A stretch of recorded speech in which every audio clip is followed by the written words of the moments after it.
But today, people only remember one story about Canute.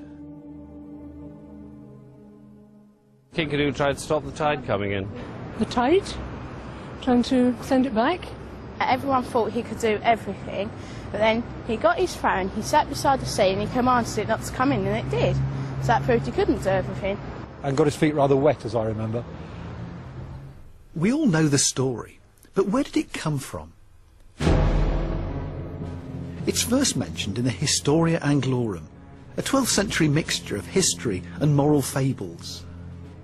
This tells us that Canute gave orders for his throne to be placed on the seashore as the tide was coming in, and that the king commanded the water not to rise and wet his clothes or feet.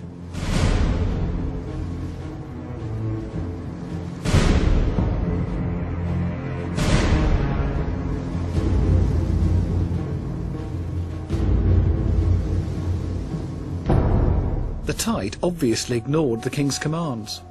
But what came next in the story isn't often mentioned. Canute is actually making a point, that no matter what his courtiers may think, he's just a man. Let all men know how empty and worthless is the power of kings. For there is none worthy of the name but God, whom heaven and earth and sea obey. The full story, then, puts rather a different slant on it. Perhaps we've had it wrong all these years, and it was really written to show how pious a Christian Canute was. We've no way of knowing whether this happened. It may simply be a moral tale, but it's interesting to note how we'd sooner believe in the arrogance of our kings than in their piety.